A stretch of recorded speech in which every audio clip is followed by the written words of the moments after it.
How big an influence is a region on wine, and what goes into being a viticulturalist? I'm Wendy Petrie. In our latest episode of Selaks Wine-Pod, we're diving into the soil, the sun, and the science about what makes our wine region so special. Joining me is Adam Evans, Senior Vineyard Manager at Selaks. Thanks so much for joining us, Adam. Tell me about exactly that. Tell me about the regions and what makes it so special in New Zealand. Thanks, Wendy. Yeah, so New Zealand has some incredibly diverse wine regions. Now, that diversity stems from something that we call in the wine industry terroir. Terroir. Terroir. Sounds French. Yep, it Terroir, wah, certainly wah. is. It certainly is. I'm not too good on pronouncing French words, but so terroir is essentially a word that encompasses all the environmental factors that a grapevine is exposed to throughout its growing journey. And obviously a big focus for you. Yes, absolutely, absolutely. And obviously, the more those factors have a different sort of impact, and obviously results in differing types of flavour of wine and growth factors and things like that in the vine.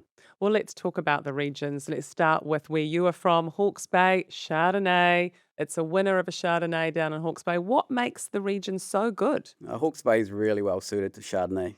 Nice, warm, long, hot, well, and hopefully hot summers. Moderate rainfall, which is really important.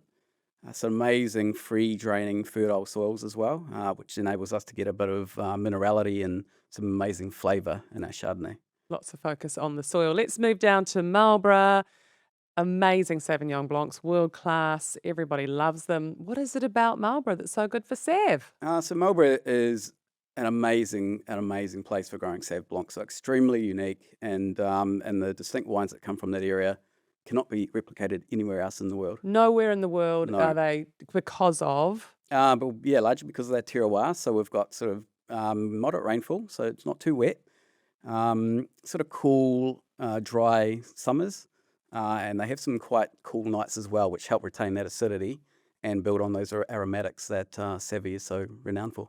Let's move down New Zealand to Central Otago. We can't go past the Pinot Noir, the red wines. Again, what makes that so special? Yeah, Central Otago is quite unique in the sense that it's a continental climate, so less impact or influence from the sea.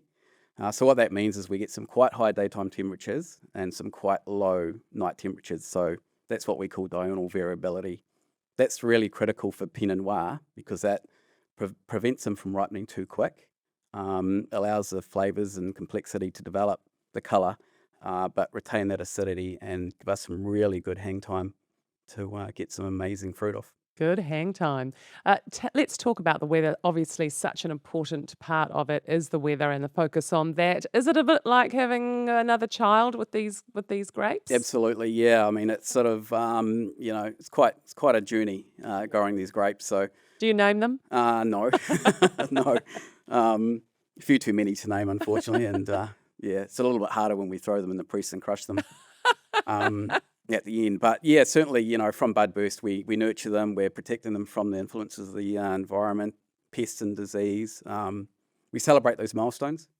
As you should. As you do. And obviously, there's that little bit of anxiety about what the future holds too. And the weather, it's been tough over the last few years. Absolutely, yeah. We've certainly had our challenges, I mean, obviously, standout would be Cyclone Gabrielle. We had, as you would know, significant amount of rainfall, literally 2 weeks prior to harvest. So that was quite devastating, in addition to all of the, personal loss and whatnot that occurred. Yeah, that must have been really tough. Let's talk about your normal day. What does the day look like in the life of a viticulturalist? Quite variable, quite exciting because it's always ever evolving out in the vineyard, as we watch the vines grow. Really, it's largely about, monitoring the vines, ensuring that they're in a good place, monitoring the weather so we can, implement any mitigation factors if we need to. Yeah, making sure that we've got plenty of water and soil moisture is bang on for the vines to grow. So yeah, it's quite variable. You've been a senior vineyard manager for a number of years now. You've seen Selaks get lots of impressive awards. How do you step up every season and make it braver and bolder? I think every season's a new season. It's a new chance to, apply the learnings from the previous season or seasons. It's really about ensuring that we do follow and understand what our consumers are wanting. That's really what it's all about. Pushing boundaries, talking to the winemakers, getting their feedback, looking at what competitors are doing, and really just applying the learnings and continually improving.